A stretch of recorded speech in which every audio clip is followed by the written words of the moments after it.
Hello everyone and welcome. So this is going to be the first video of your organic series. This video is especially for all those students who are in their 12th class and want to do their organic chemistry properly. अगर आप लोगों में से कोई भी ऐसा है जिन्हें लग रहा है कि सर ऑर्गेनिक केमिस्ट्री काफ़ी टफ है और हमें समझ में नहीं आ रहा है कि हम लोगों को स्टार्ट कहाँ से करना है, मैं काफ़ी कंफ्यूज हूँ, मुझे 11th मैंने ऑर्गेनिक उतना अच्छे से नहीं किया है या अगर किया भी हूँ तो मुझे याद नहीं है. If that is the case, then this particular video is going to be the best place for you people in order to learn the basics of 11th and along with the 12th class chemistry organic specially. So मैं सबसे पहले आप लोगों को बता दूं सारे 11th से जो जरूरी चीजें हैं जो 12th समझने के लिए और 12th के एग्जाम्स में अच्छा करने के लिए काफी होगा, that I will be dealing it first and then हम लोग 12th का पूरा सिलेबस में चले जाएंगे. एग्जैक्टली सर प्रिपरेशन मेथड्स को याद कैसे रखना है, हम लोगों को एग्जैक्टली कोई भी कन्वर्शन को करना कैसे है, सर रोड मैप प्रॉब्लम्स होता है तो उसमें बहुत ज्यादा इशू होता है, उन रोड मैप प्रॉब्लम्स को हमें सॉल्व कैसे करना है, ये सारी चीजें जो है हम लोग इस पर्टिकुलर चैनल में और इस पर्टिकुलर वीडियो सीरीज में हम लोग स्पेशली फोकस करने वाले हैं. So this particular series is specially for all दो students who are going to appear 12th board examinations in 2021. चलिए, so let's start it. Okay, now sir, what exactly should we know in organic chemistry? So now we all know that organic chemistry is nothing but the study of carbon, especially the study of carbon and its compounds. So the first and the foremost thing which you have to know about carbon is this, sir. Number one, that carbon with an atomic number of 6, has got an electronic configuration of 1s2, 2s2, 2p2. But you see, if we take this same electronic configuration of carbon in the form of 1s2, 2s2, 2p2, we cannot exactly prove how carbon is making 4 bonds. That means if you take 2s2, you will see that these are paired up electrons, and in 2p you are having 2px and as well as you are having 2py. 2px is having 1 electron and 2py is having 1 electron. Okay, so in this particular state here you will see that carbon can make only 2 covalent bonds. सिर्फ 2 covalent bond बना सकता है sir. ये क्यों? क्योंकि हमें पता है that sir only unpaired electrons, जो lone unpaired electrons होते हैं वही सिर्फ bonding में participate कर सकते हैं, especially chemical bond बनाने के लिए, that means covalent bond बनाने के लिए. So इसके वजह से क्या होता है sir, there will be 1 electron from your 2s orbital. चलिए मैं इसको ऐसे मिटा देता हूं. There is 1 2s electron which is going to jump from here and it is going to go to 2pz.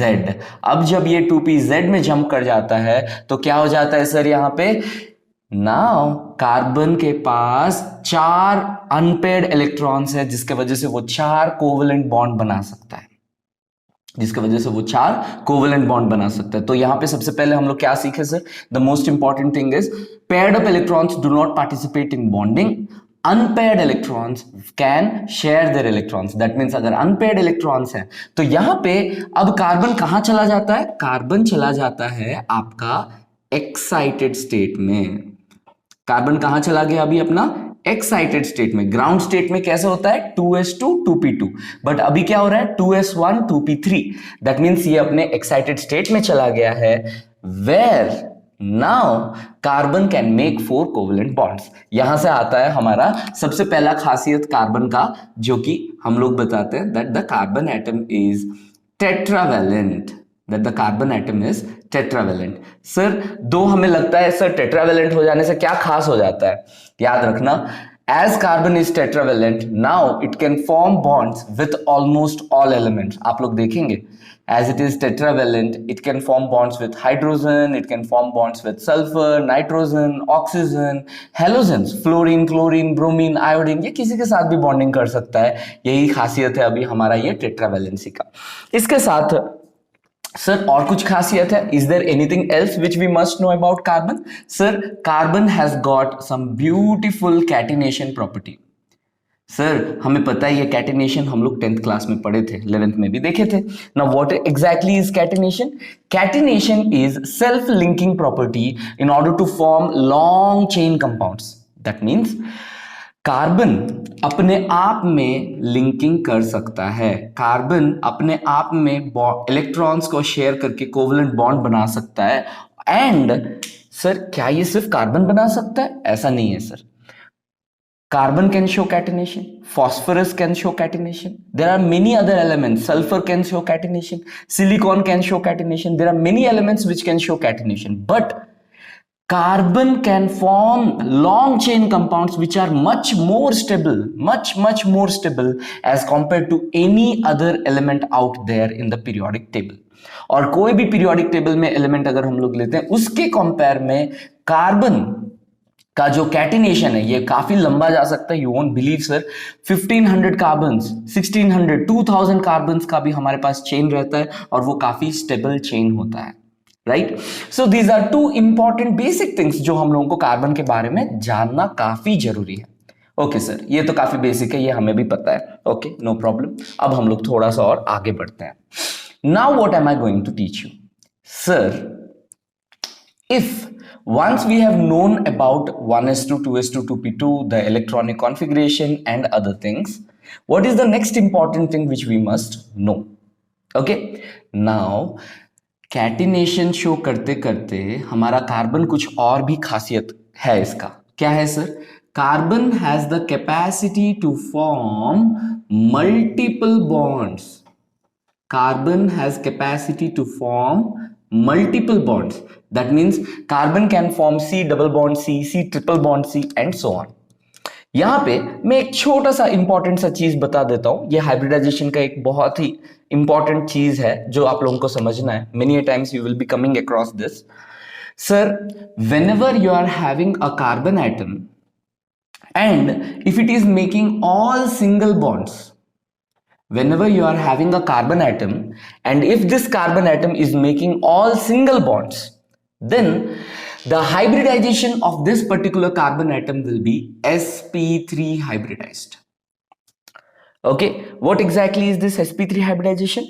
तो देखिए, what happens is, sir, एक s में एक इलेक्ट्रॉन है, सर px में एक इलेक्ट्रॉन है, py में एक इलेक्ट्रॉन है और pz में एक इलेक्ट्रॉन है। S में जो है वो किस में है? 2s, 2px, 2py, 2pz. Now each of these orbitals is having one electron each. चलिए ठीक है।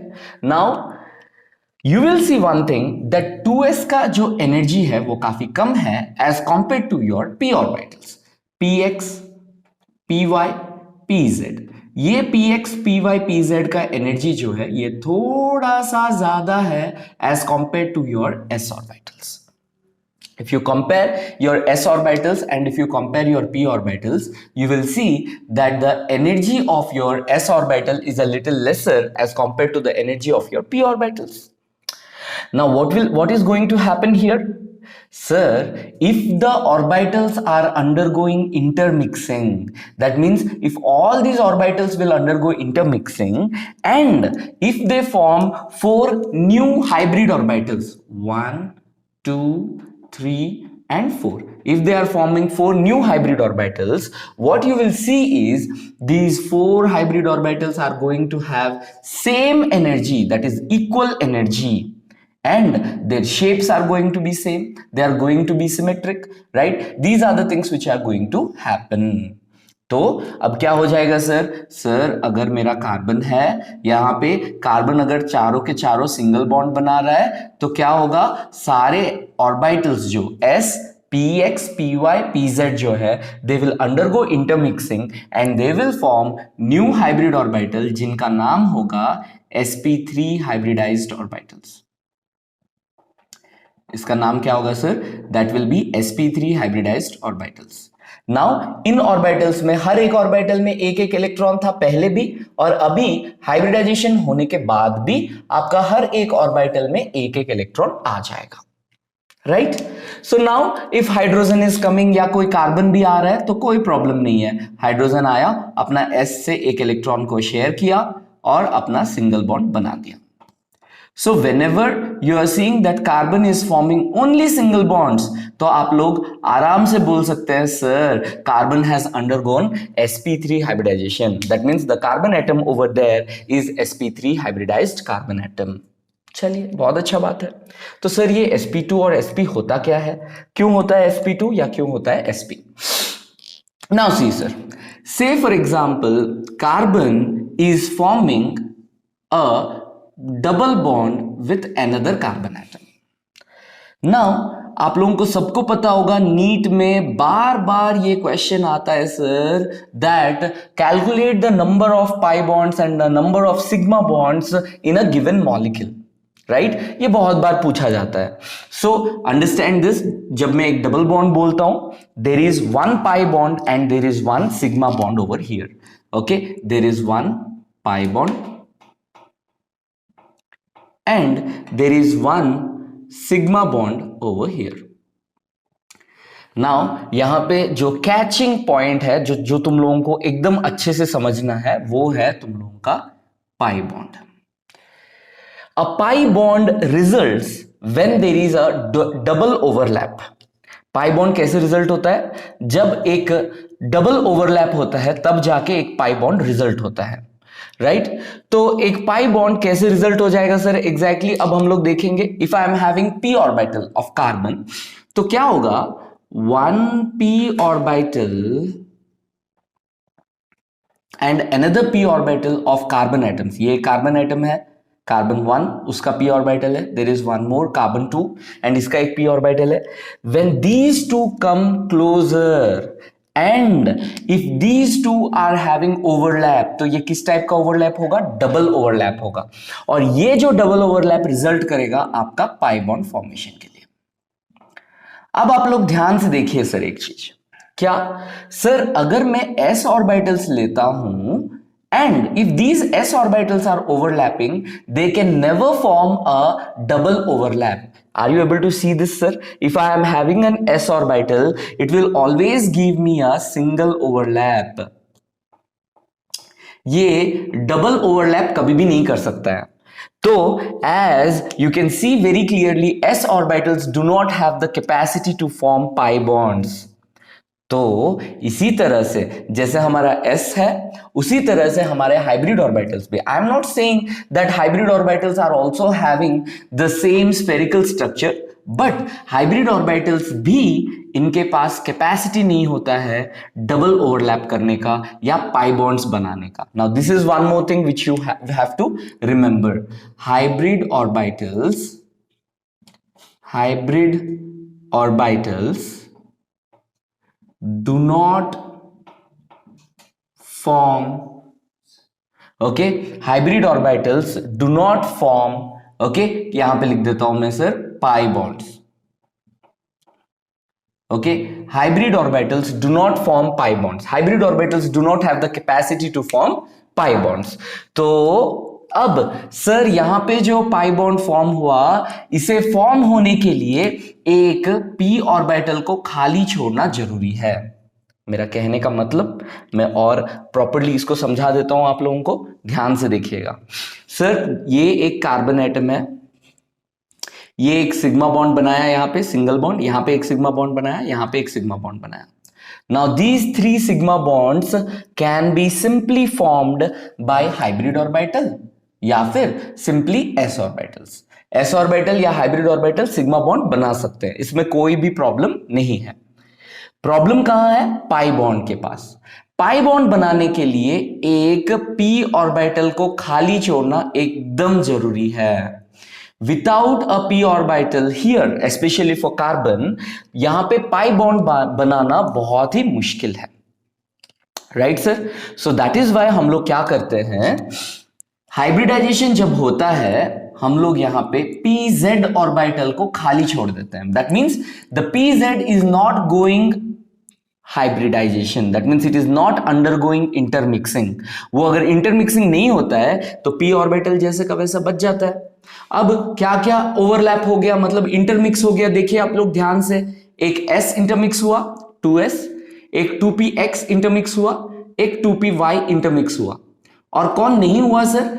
2pz is not undergoing intermixing. Now why? Because it has to form a pi bond. It has to form a double overlap, उसके वजह से एक PZ को छोड़ना पड़ेगा।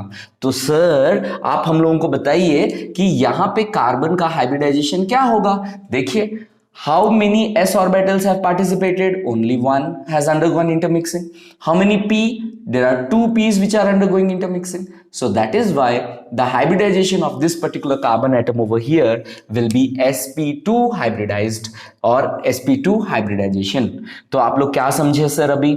Sir, if a carbon atom is present and if this carbon atom is having all the four bonds to be single bonds, then it will have a sp3 hybridization.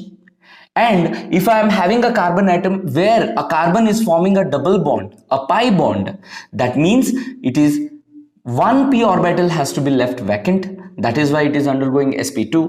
अब इसी same way में आप लोग मुझे बताइए sir, अगर मैं एक C ट्रिपल बॉन्ड C को अगर मैं देखता हूं, okay, if we take a C triple bond C, then there is one sigma bond over here, one sigma bond over here, अगर मैं इस कार्बन को कंसिडर करता हूं, एंड यहां पे कितने पाई बॉन्ड्स हैं sir? This is one pi bond and this is also a pi bond. There are two pi bonds and there is one sigma bond. अब दो pi bond बनाने के लिए इस कार्बन को क्या करना पड़ेगा?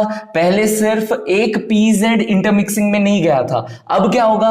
pz भी नहीं जाएगा और उसके साथ साथ py भी नहीं जाएगा। मतलब हम लोगों को pz को भी रखना पड़ेगा वैकेंट, मतलब इंटरमिक्सिंग में नहीं ले जाना पड़ेगा, और उसके साथ साथ हमारे py को भी इंटरमिक्स नहीं करना पड़ेगा। So let me show this to you people, 1 minute, give me a minute over here.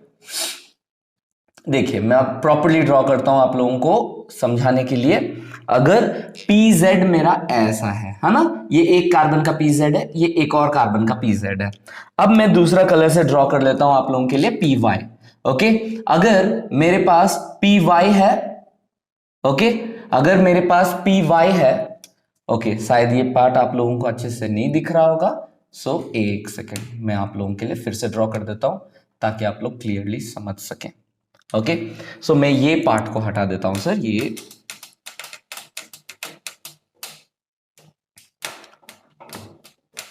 Okay.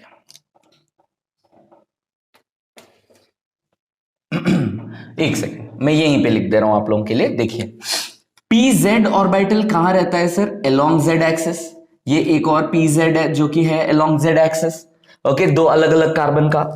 अब देखिए py किधर रहता है सर? Along y axis. ये एक py है, ये एक और py है। अब आप लोग ध्यान से यहां पे देखिए क्या हो रहा है, ओके। pz जब ओवरलैप कर रहे हैं तो यहां पे कितने ओवरलैप्स हो रहे हैं? Double overlap. मतलब इसने क्या बनाया? एक पाई बॉन्ड। और क्या हुआ सर? यहां पे हमारा पिंक पिंक वाले py जो दिख रहे हैं ये भी डबल ओवरलैप कर रहे हैं, तो ये भी क्या बना रहे हैं? एक पाई बॉन्ड। सो दो पाई बॉन्ड बनाने के लिए, as our hybridized orbitals do not have the capacity to form pi bonds, we are leaving two p orbitals vacant, that means without intermixing, और बाकी से हम लोग क्या कर रहे हैं सर? सिंपली हाइब्रिडाइजेशन कर रहे हैं, जिसके वजह से sp हाइब्रिडाइजेशन हो जाएगा जब हम लोग करेंगे ट्रिपल बॉन्ड। जब हमारा कार्बन अंडरगो करता है, ट्रिपल बॉन्ड फॉर्म करता है, तो यहां पे एक s और एक p सिर्फ अंडरगो करता है intermixing and not the complete thing. So I hope now in this video you have understood the very small basics about your organic chemistry, that is carbon के बारे में आप लोगों को पता चल गया होगा। लाइक कार्बन अपना वैलेंसी कैसे शो करता है, कैटिनेशन कैसा है, and as well as hybridisation वो कैसे करता है। ये बहुत इंपॉर्टेंट है सर, बिकॉज नीट में काफी बार आप लोगों को पूछता है how many sp2 hybridised orbitals are present, how many sp3 hybridised orbitals are present करके, right. We will not make this video too much long. हम लोग नेक्स्ट वीडियो में आप लोगों को समझाएंगे आप लोगों का सबस्ट्रेट क्या है, रिएजेंट्स क्या है, how to know the mechanism of an organic reaction, basics okay, electrophiles क्या है, न्यूक्लियोफाइल्स क्या है, इंटरमीडिएट्स क्या होते हैं और प्रोडक्ट्स आइडेंटिफाई कैसे करेंगे, उसके बारे में देखेंगे हम लोग अपने नेक्स्ट वीडियो में. Till then, bye bye, thank you.